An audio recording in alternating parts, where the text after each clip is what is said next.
Alright, ladies and gentlemen, welcome to Game 4 of the MST Group 4. And Game 4 is the losers match. For losers, this is the loser of the first match versus the loser of the second match. And again, if you're watching this and you haven't watched those matches, you should go back and watch those first. Because it's going to spoil it. Because this is luxury right there. Practice is his other name. I'm going to call him Luxury just because that's what I'm kind of used to. And he's playing versus DarkElf. Both players putting up a decent fight. They didn't get owned exactly in their first games, but Luxury way over invested and paid the price. DarkElf just strategically off. I'm favoring Luxury in this, honestly. I mean, Luxury is known for his Zerg versus Terran. It's he's just supposed to be really, really good at it. I mean, he's shown us that he's really good at it. And so I'm definitely favoring him, especially considering the fact that DarkElf just hasn't been playing that well lately. Kind of like I mentioned in the first game, or the second game. He hasn't been put in Pro League very much.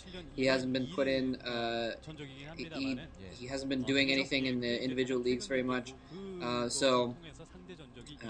He just kind of hasn't been on top of his game very much at all. So, expecting Luxury to probably do a little bit of a 9 pool here.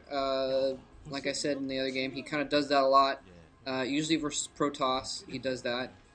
He did that versus Best and versus Best almost every game. Versus Tempest as well.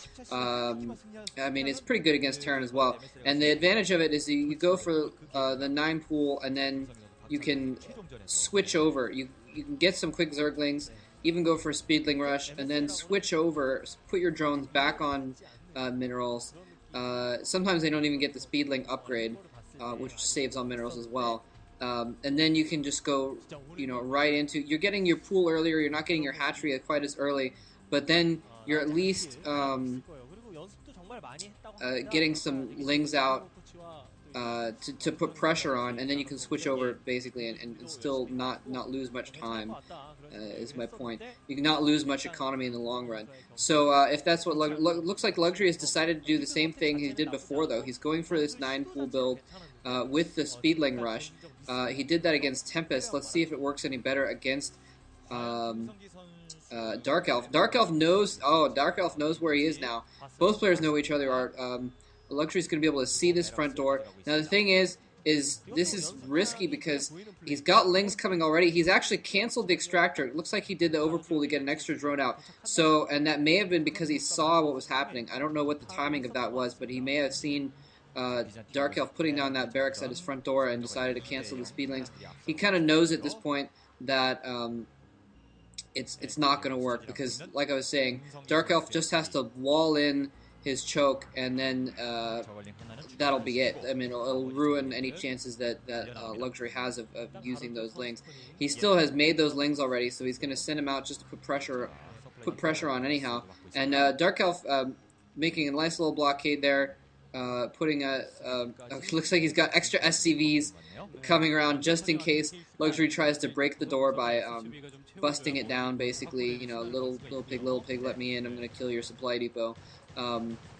Nice. Picking off that SCV that was building the second barracks, that was pretty nice.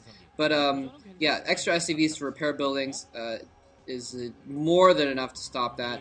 And again, like I said before, Luxury knew that. That's why he didn't produce any more Zerglings. So he has now switched over, like I said, made that hatchery immediately, made that second hatchery immediately, switched right over into getting more econ.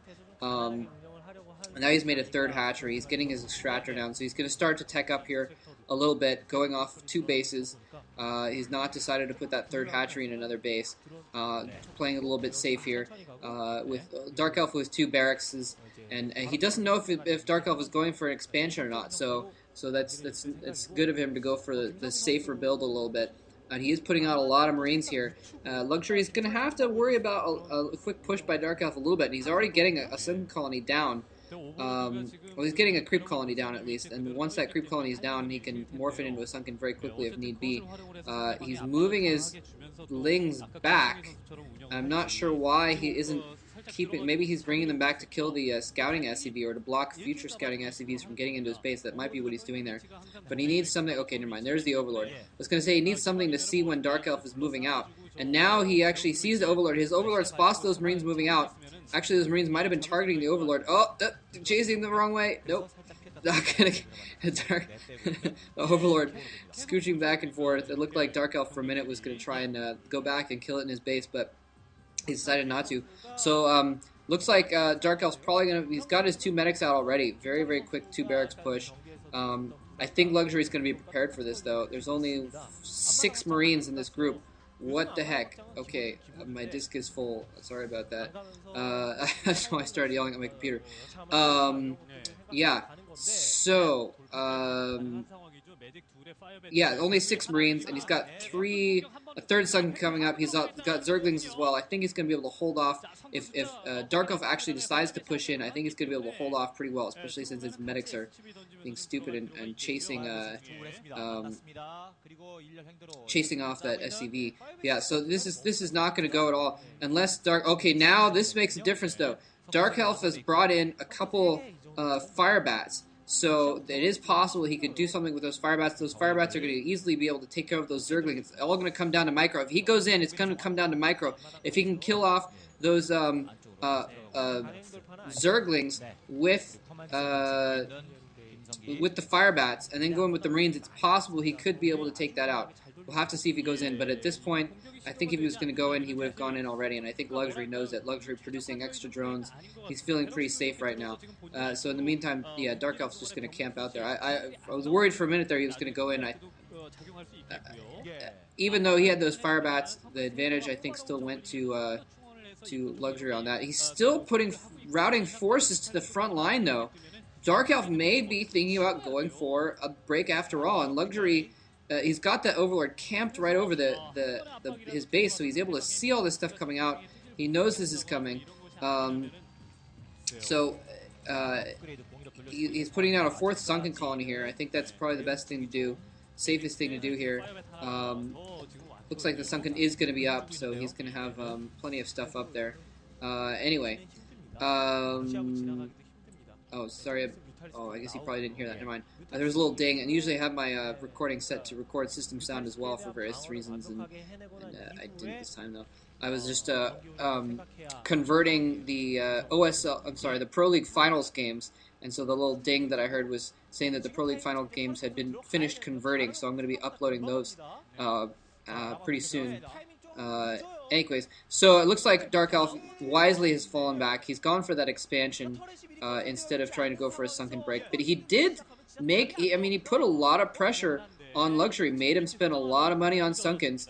He didn't spend a lot on Exo Zerglings or anything like that. But, oh, this is critical. DarkElf bringing his forces back here to his main base, but his turrets are not up yet. And this is one of the things I was talking about. This natural expansion on this map, Byzantium, is really easy to harass. There's not a lot of places to build turrets. There are a few places to build turrets behind the mineral lines, but those turrets are then going to be difficult to harass themselves. Difficult to repair. So Meter Harass can do a lot of good on those mineral lines there. DarkElf has got a couple turrets in his actual supply line, though. His Mutalisks. I thought his Mutalisks were going to fly right into those Marines there for a second. That was close. If he lost those Mutalisks, that was going to be horrible. Looks like he is working to set up third base. I wouldn't be surprised if he has a Hydral's Den around somewhere working on a possible... working on that Lurker tech, going for the high tech. That's probably what's going to come next. It's the standard build. We've seen a lot of Ultralisk builds and things like that lately. We always see them, but so who knows? But I wouldn't be surprised. And for some reason, Luxury decided to put his new base down on the lower expansion. I would have expected him to put it on the upper expansion, so he could put some Sunkens down on that creep and protect his new expansion. But he's decided to go for the more hidden one, I guess, the one that's farther to get to, maybe making it a little bit more risky for DarkElf to go in there and attack it. Running through some turret fire, only a couple turrets there, so not a whole lot of damage taken to those Mutalisks. They're doing pretty good, and he's really actually accomplishing a decent amount with these Mutalisks. He's taken out a few SCVs, a couple Marines, I believe. He hasn't lost his Mutalisk critically, and I think also part of the reason why it's important is because he did